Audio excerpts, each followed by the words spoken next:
आहेत निवृत्त wing commander Vaishnavi Tokekar, निवृत्त मेजर मोहिनी गारगे आणि निवृत्त मेजर मैत्री दांडेकर. आपल्या तिघींचंही स्वागत. जय हिंद. आणि मला खूप आनंद होतोय आपल्या तिघींचं स्वागत करताना, कारण जिथून हे सगळं सुरू झालं त्या पहलगाम मध्ये हे सांगण्यात आलं होतं की आम्ही महिलांना मारणार नाही, आम्ही पुरुषांना गोळ्या घालू, जाऊन तुमच्या सरकारला सांगा. भारताची महिला शक्ती दुय्यम लेखण्याचा प्रयत्न झाला होता. त्यानंतर भारतानं 15 दिवसांनी जे उत्तर दिलं ते उत्तर देताना भारतानं आपल्या 2 जाबाज महिला अधिकाऱ्यांना जगासमोर उभं केलं आणि पाकिस्तानला थेट उत्तर दिलं होतं. आणि आज जेव्हा ही शस्त्रसंधी होते तेव्हा पुन्हा एकदा भारतीय सैन्यामधल्या 3 रणरागिणी माझ्यासोबत आहेत. त्यामुळे तुमच्या सगळ्यांचं या क्षणी या कार्यक्रमामध्ये स्वागत करताना मला खरंच खूप आनंद होतोय. धन्यवाद. बरं, सुरुवातीला मोहिनी गार्गेजी तुमच्याकडे येते. शस्त्रसंधी झालेली आहे, पहिली प्रतिक्रिया काय? कारण आपण आत्ता अगदी काही 5 मिनिटांमध्ये धडाधड घडामोडी घडल्या आणि हे स्पष्ट झालंय की 5 वाजल्यापासून सगळं थांबलंय. याच्यावर एका वाक्यात प्रतिक्रिया द्यायची झाली तर आम्ही कोणत्याही प्रकारचा दहशतवाद आता खपवून घेणार नाही या निश्चयाचा आणि आतापर्यंत पाळलेल्या संयमाचा देखील हा विजय आहे एक प्रकारे, असं सांग. बर, मैत्री आपली प्रतिक्रिया.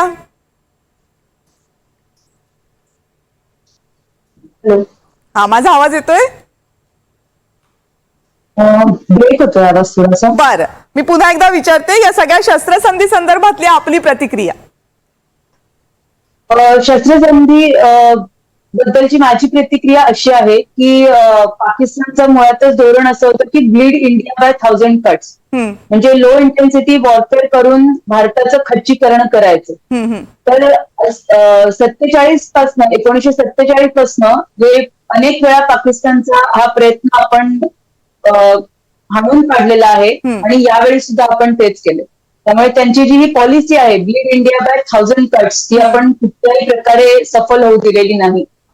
आणि पुन्हा एकदा भारतानं आपल्या संयमाचं सुद्धा आणि जागतिक पातळीवर आपण किती जबाबदार देश आहोत याचंही उत्तर दिलेलं आहे.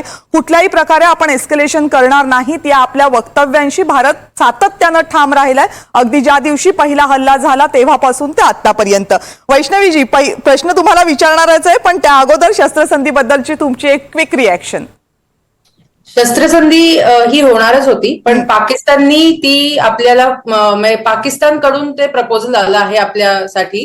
कारण आपण पहिल्यापासूनच सांगितलेलं होतं की आपला लढा हा टेररिझमच्या विरुद्ध आहे आणि पाकिस्तान हे असं राष्ट्र आहे ज्यांनी नेहमीच टेररिझमला निपजलं आहे त्यांच्या भूमीवरती. आता त्यांनी शेवटी, कारण सगळीकडनंच त्यांची कोंडी झालेली होती, फायनान्शियली ते तसेही आपल्यापेक्षा खूपच वीक आहेत आणि आपण ज्या काही प्रकारचा लढा दिला आणि आपण ज्या काही पद्धतीने त्यांना त्यांची जागा दाखवून दिली, त्यामुळे त्यांना हे घ्यावंच लागलं, हे पाऊल त्यांना उचलावंच लागलं की त्यांना आपल्याकडे येऊन शस्त्रसंधीसाठी हात पुढे करावाच लागला. बरं, मोहिनीजी, आता हे जे 2 ट्विट्स आणि एक भारतीय परराष्ट्र खात्याची छोटीशी अगदी पत्रकार परिषद, यातून हे स्पष्ट झालेलं आहे. पण त्यातलं पहिलं ट्विट आलं ते अमेरिकेच्या राष्ट्राध्यक्षांचं आलं. पण पाकिस्तानचे उपराष्ट्रपती असतील किंवा भारताचे परराष्ट्र सचिव असतील, यांनी मात्र कुठेही अमेरिकेचं नाव घेतलं नाही. या सगळ्या घडामोडी कशा समजून घ्यायच्या? मला वाटतं it is too early to respond on that, कारण ह्या घडामोडी आत्ता इतक्या अगदी काही मिनिटांमध्ये घडत आहेत. तर निश्चितच पाकिस्तानने जेवढ्या तत्परतेने याला पटकन दुजोरा दिला, त्याचा असा एक अर्थ काढता येईल की पाकिस्तानकडे कुठलाही पर्याय नव्हता, आपण तो शिल्लक ठेवलेला नाही. कारण अनेक प्रश्नांनी पाकिस्तान हा ग्रासलेला आहे सध्या. बलुचिस्तान सारखे जे अंतर्गत प्रश्न असतील ते तिथे आहेत. त्यानंतर आता वैष्णवी म्हणाली त्याप्रमाणे आर्थिक कोंडी पाकिस्तानची सगळीकडनं झालेली आहे. आणि दुसरी महत्वाची गोष्ट म्हणजे, कितीही नाही म्हटलं तरी पहलगामच्या आधी जे जनरल मुनीर यांचं वक्तव्य आहे, जे जिहादी मनोवृत्तीचं एक उघड त्यांनी प्रदर्शन केलेलं आहे, आणि त्याच्यानंतर जे दहशतवादी आपण मारले त्यांना उघडपणे त्यांनी दिलेली मानवंदना असेल, त्यांचा केलेला जय जयकार असेल, ह्याच्यातनं सगळ्या जगापुढे, जो आधीही वारंवार त्यांचा चेहरा उघडा झालाच होता, पण यावेळी अगदी असंख्य पुराव्यांनिशी सगळ्या जगाला कळलेलं आहे की कशा प्रकारे दहशतवादाला पाकिस्तान पाठिंबा देत आहे. त्याच्यामुळे त्यांचं जे ट्विट आहे ते तत्परतेनं आलं, याचं असं एक इंटरप्रिटेशन आपण करू शकतो. आणि भारताचा संयम हा कायमच आहे, कारण भारताला कुठल्याही प्रकारे ही जी चकमक आहे किंवा हे युद्ध पातळीवरती नेण्याचा कुठलाही मनोदय आपला नव्हता. आणि एकामागे एक चकमक आपण वाट बघत गेलो आणि पाकिस्तानकडनं जेव्हा ऍक्शन एक एक वाढत गेल्या तेव्हाच आपण या पुढच्या सगळ्या ऍक्शन्स घेतल्या आणि त्या आपण घेऊ शकतो हे देखील आपण खूप स्ट्रॉंगली हा संदेश आपण पाकिस्तानला दिला. बरं म्हणून आपण मैत्री, थोडी वाट बघूयात. बरं मैत्री, आता प्रश्न असा आहे की शस्त्रसंधी जेव्हा होते म्हणजे आता 5 वाजल्यापासून सांगितले त्यावेळेस अर्थात दोन्ही देशांकडनं काही एकमेक, पण मग सीमेवर नेमकी त्यावेळेस काय परिस्थिती असते? आपण लगेच सीमेवरची जमवाजमव बाजूला करतो की आपण परिस्थिती जैसे थे ठेवतो काही काळ? काही काळ तर ज्याचे ते म्हणजे एवढ्या लगेचच मागे येणं लगेचच शक्य नसतं. त्यामुळे हळूहळू अर्थातच सुरुवात होते. फायरिंगला हळूहळू जे आपण त्यांना प्रत्युत्तर दिलं होतं ते हळूहळू थांबायला सुरुवात होते. म्हणजे अर्थातच ऑर्डर्स आल्यानंतर लगेच एकदम सगळं थंड झालं, सगळं फुल स्टॉप असं होत नाही. कारण अर्थातच जसं आपण बघितलं की काही कारण नसताना म्हणजे आपला असा कुठलाच उद्देश नव्हता की पाकिस्तानच्या कुठल्याही मिलिटरी इन्स्टॉलेशन्सवर किंवा सिव्हिल एरियामध्ये आपण फायरिंग केलं नाही किंवा बॉम्बार्डमेंट केली नाही. ऑन द कॉन्ट्ररी आपल्या जम्मू पासून राजस्थान पर्यंत म्हणजे न्यूजमध्येही येत होतं की सिव्हिल एरियाजमध्ये सुद्धा लोकांनी बघितलं की म्हणजे काही ठिकाणं उद्ध्वस्त होत होती. तर आपली अशी कुठलीही म्हणजे भारताने असं काहीच केलं नाही. तर त्यामुळे थोडा वेळ तरी परिस्थिती बघून आपल्याला त्यानुसार निर्णय घ्यायला लागेल. वैष्णवी यांच्याकडे येते मी पुढचा प्रश्न विचारण्यासाठी, पण त्या अगोदर एक महत्वाची अपडेट देते की भारताच्या 3ही सैन्य दलांच्या प्रमुखांची या संदर्भातली एक महत्वाची पत्रकार परिषद काही वेळातच होणार आहे. परराष्ट्र सचिवांनी आपल्याला शस्त्रसंधीची माहिती तर दिली, पण आता जे प्रश्न आपल्या सगळ्यांच्या मनामध्ये आहेत की सीमेवरची परिस्थिती काय असेल, सीमेवरचा तणाव नेमका कधीपर्यंत दूर होईल, या सगळ्या प्रश्नांची उत्तरं कदाचित आपल्याला याच पत्रकार परिषदेमध्ये मिळतील. काही वेळातच 3ही सैन्य दलांच्या प्रमुखांची पत्रकार परिषद होईल. त्या पत्रकार परिषदेकडे आपलं लक्ष असेलच, पण वैष्णवी प्रश्न असा आहे की आता जे मैत्रीजींनी सांगितलं की सीमा भागामध्ये याचे हादरे सगळ्यात जास्त जाणवले, बऱ्याच मोठ्या प्रमाणावर जीवितहानी सुद्धा झाली आहे, मोठ्या प्रमाणावर लोकांच्या घरांचं, मालमत्तेचं, वाहनांचं प्रचंड नुकसान झालेलं आहे. या परिस्थितीमध्ये आता शस्त्रसंधी झाल्यानंतर साधारण जेव्हा असं होतं तेव्हा किती वेळ लागतो हे सगळं पुन्हा एकदा नॉर्मल व्हायला, पुन्हा लोकांमध्ये विश्वास निर्माण व्हायला की आपण आपल्या घराकडे परत जाऊ शकतो? आपण जर का पाहिलं तर याआधी पाकिस्तान फक्त जम्मू आजकालच्या याच्यामध्ये फक्त जम्मूच्या आसपासच्या भागांमध्ये हल्ले करत होता. यावेळेस त्यांनी जम्मू काश्मीर पासून ते गुजरात पर्यंत अख्ख्या वेस्टर्न फ्रंटवरती त्यांनी हल्ले केलेले आहेत. त्यामुळे ह्याच्यात थोडासा वेळ लागेल आणि आपली सेना किंवा आपले जे ऍडमिनिस्ट्रेशन आहे ते पण असं एका दिवशी सांगणार नाहीत की ओके उद्यापासून तुम्ही जाऊन आपापल्या घरांमध्ये राहायला लागा. तेही हळूहळू करून टप्प्याटप्प्यानेच लोकांना पाठवतील. कुठली गावं क्लिअर आहेत ऑक्युपाय करण्यासाठी, कुठली नाहीत, कारण की ह्याच्यामध्ये बऱ्याच गोष्टी कराव्या लागतात. आपल्या सैन्य पुढे जाऊन कुठे कुठे अदरवाईज डिफ्युज्ड बॉम्ब्स किंवा अनडिफ्युज्ड बॉम्ब्स आहेत किंवा काही बऱ्याच विविध प्रकारचे हल्ले झाले आहेत. कारण एकदा संपूर्णपणे आपल्याला एकदा तो एरिया सॅनिटाईज करावा लागेल. त्यानंतरच ऍडमिनिस्ट्रेशन ठरवेल की कसं हळूहळू आपले नागरिक आपल्या आपल्या गावांमध्ये परत जाऊ शकतात. ओके, म्हणजे अनऑक्युपाईड मोहिनीची जे गावं असतात, कारण बऱ्याच वेळेला मग असं जेव्हा परिस्थिती निर्माण होते तेव्हा लोकांना आधीच सांगितलं जातं की ते इथून बाहेर पडा आणि मग ती घरं तशीच राहतात. त्यामुळे अर्थात मला वाटतं की ते खूप मोठं टास्क असेल की ती गावं राहण्यायोग्य आहेत याची खात्री करून घेणं. होय, आणि जसं आता वैष्णवी म्हणाले ते अगदीच सगळं बरोबर आहे की सैन्य दल आणि साधारण तिथल्या जे लोकल शासन असतं ते सगळं ठरवतात. पण मला अजून एक मुद्दा इथे मांडावा असं वाटतं की हे तितकंसं सोपंही नसतं. कारण पाकिस्तानने मुद्दाम अतिशय दुर्बल मानसिकतेचं इथे प्रदर्शन केलं आणि पुन्हा पुन्हा सगळ्याच प्रकारच्या मर्यादा ओलांडत त्यांनी स्त्रियांवरती, मुलांवरती आणि मुळात नागरी जे प्रस्थापन सगळी होती, नागरी घरं म्हणजे काय म्हणून आपण हॉस्पिटल्स असतील किंवा जो नागरी भाग होता सगळा त्याच्यावरती त्यांनी सरळ हल्ले केलेले आहेत. तर हे अतिशय निंदनीय आहे. त्याच्यामुळे जनमानसामध्ये एक जी भीती बसलेली असते की प्रत्यक्ष माझ्या भिंती इथे फुटलेल्या आहेत, माझं जे जीवन सुरळीतपणे सुरू होतं त्यालाच आता तडे गेलेले आहेत. तर फिजिकली एक वेळ हे सोपं असेलही, पण मेंटली किंवा आपण सायकोलॉजिकली म्हणूया हे अतिशय अवघड असतं की पुन्हा त्या भागामध्ये जाऊन रेग्युलर एक जीवन आपलं सुरू करणं. तर यासाठी सुद्धा काही महत्वाच्या गोष्टी तिथे करायला लागतात. आणि महत्वाचं म्हणजे पण एक दिलासा या ठिकाणी आहे. पुन्हा आपलं रेग्युलर आयुष्य हे जे आहे तर ते सुरू होताना एका मुख्य शब्दाकडे मी आपल्या सगळ्यांचं लक्ष वेधू इच्छिते, ते म्हणजे ऍक्ट ऑफ वॉर. की अतिशय महत्वाचा हा भारताचा निर्णय आहे. हो. कारण आतापर्यंतचं कसं होतं ना, की कुठलीही चकमक झाली तर त्याला उत्तर तेवढ्याशा चकमकीने किंवा त्याला साजेशा अशा प्रतिक्रियेने आपण देत आलो होतो. पण आता मात्र आपण हे पूर्णपणे ही कंडिशन घातली आहे एक प्रकारे, की याच्यानंतर कुठल्याही आंतरराष्ट्रीय कायद्याचं जे उल्लंघन असेल किंवा आपल्या दोन्ही राष्ट्रांमध्ये जे आतापर्यंतचे करार आणि तह झाले असतील त्याचंही कुठल्या प्रकारे तुम्ही उल्लंघन केलं, शांतीला आणि आमच्या सुरक्षिततेला कुठल्याही प्रकारे तुम्ही तडा दिला तर त्याची किती ग्रॅव्हिटी आहे याची कोणतीही चिंता न करता त्या कुठल्याही घडामोडीचा आम्ही ऍक्ट ऑफ वॉर म्हणूनच त्याच्याकडे बघू आणि मग त्याची जी प्रतिक्रिया आम्ही देऊ ती एका युद्धाला साजेशी असेल आणि त्यासाठी तुम्ही तयार राहा. त्याचं कुठल्याही जबाबदारी आमची राहणार नाही. हा अतिशय महत्वाचा आणि मोठा निर्णय या ठिकाणी आपण घेतलेला आहे. आणि मला वाटतं तो निर्णय घेतानाची पॅरलल प्रोसेस सुरू होती. म्हणजे एकीकडे शस्त्रसंधी सुरू असताना तो निर्णय म्हणजे एका बाजूनं जेव्हा आपण अटी टाकतो असं म्हणतो तर ती स्पष्टपणे भारताकडची अट नसली तरी एका अर्थाने त्याला अट म्हणूनच ट्रीट करावी लागेल की आता आम्ही शस्त्र खाली ठेवतोय पण लक्षात ठेवा पुन्हा केलं तर मात्र ही परिस्थिती असणार नाही हे एक प्रकारे भारतानं स्पष्ट केले.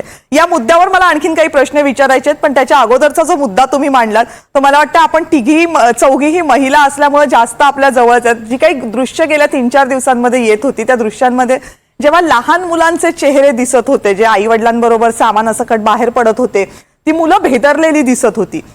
आता जेव्हा ती परत त्या गावांमध्ये जातील, विस्कळीत झालेलं घर बघतील किंवा आपलं जे आयुष्य तुम्ही मला म्हणालात की त्या घराला नाही फक्त तडे गेलेत त्यांच्या आयुष्याला ते तडे गेलेले आहेत आणि ते तडे सगळ्यात जास्त मुलांच्या मनावर परिणाम करतात. मैत्री, जेव्हा तुम्ही सैन्यामध्ये काम करता, जेव्हा सुरक्षा यंत्रणांमध्ये काम करता त्यावेळेस ही परिस्थिती जरी तुम्हाला व्यक्तिगत हँडल करावी लागत नसेल तरी ती व्यक्तिगत पाहावी नक्की लागते. काय होतं नेमकं त्यावेळेस जेव्हा युद्धानंतरचं किंवा या तणावाच्या परिस्थितीनंतरचा तो बेचिराग झालेलं सगळं आपण पाहतो, उद्ध्वस्त झालेलं सगळं पाहतो?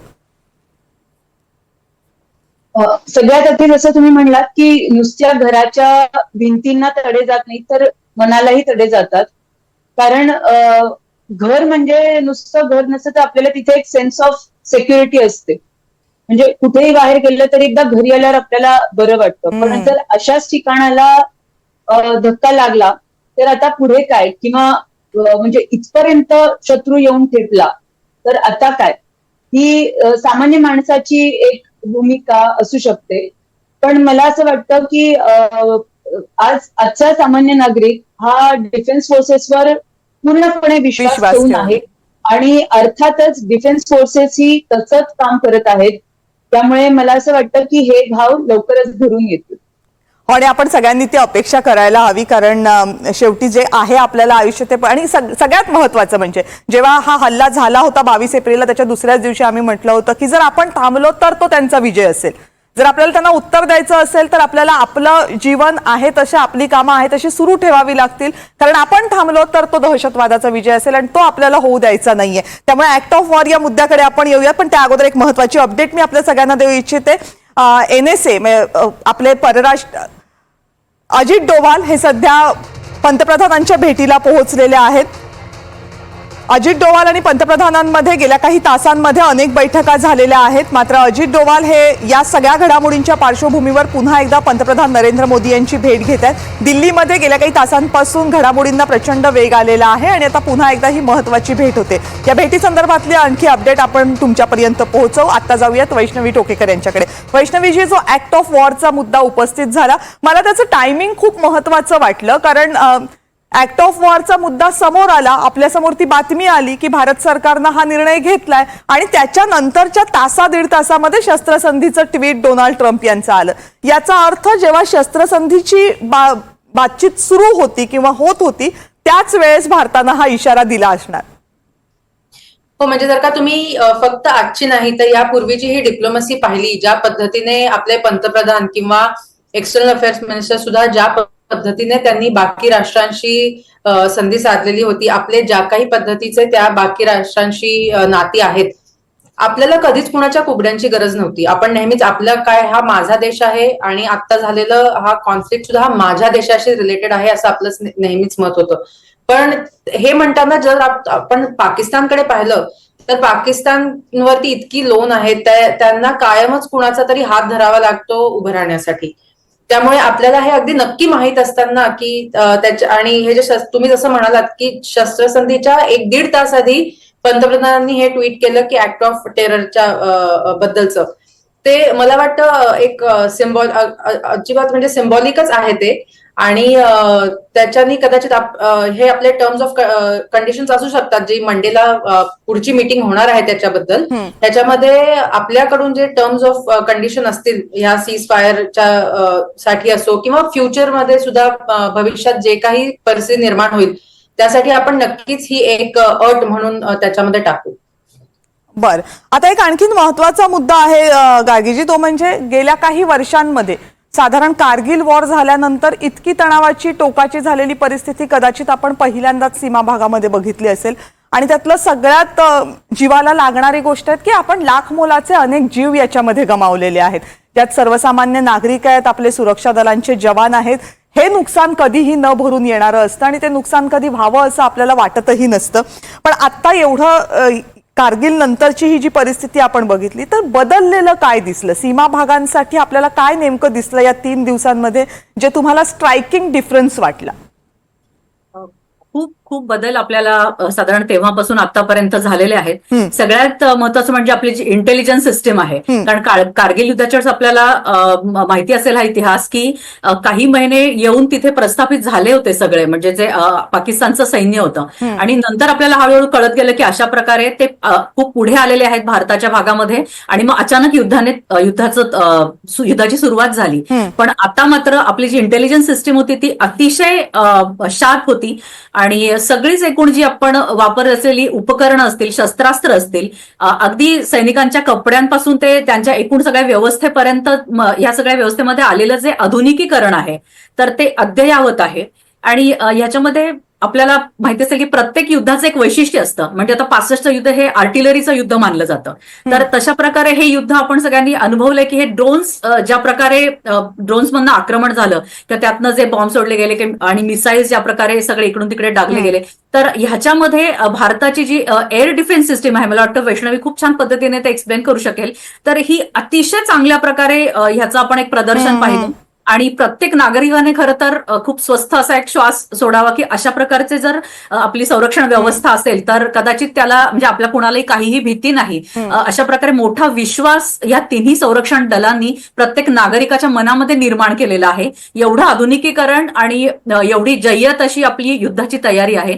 आणि म्हणून मला हे इथे उल्लेख करायला अजिबात कुठली शंका माझ्या मनात नाही की अशा वेळी म्हणजे शासन किंवा कुठलेही एक पंतप्रधान किंवा राष्ट्रपती अशा प्रकारे एक नेतृत्व आणि संरक्षण दल असे हे वेगवेगळे नसून हे सगळे एकत्र पद्धतीने जेव्हा काम करतात तेव्हा त्याची परिणती यश किंवा अपयशामध्ये आपल्या सगळ्यांना दिसून येते. तर अशा प्रकारे संपूर्ण देश त्यांच्या मागे उभा होता आणि अतिशय ऐक्य ह्या सगळ्यांनी साधलं, नेतृत्वाने सुद्धा आणि संरक्षण दलांनी सुद्धा. हे एका रात्रीमध्ये अचीव होत नाही, तर गेलं 1 दशक जे आहे ते याच्यासाठी कारणीभूत आहे, याच्यामध्ये मला कोणतीही शंका वाटत नाही. भारतासारखा इतका मोठा देश ज्याची लोकसंख्या जगात 1-2 क्रमांकाची मानली जाते, तो देश आपल्या सीमांचं रक्षण करण्यासाठी इतका ठामपणे उभा राहतो. फक्त 75 वर्षांच्या त्याच्या कारकिर्दीमध्ये तो ना फक्त विकासाच्या दिशेनं पावलं टाकतो, पण तो आपल्या सीमांचं रक्षण करण्यासाठी सुद्धा खंबीर होतो.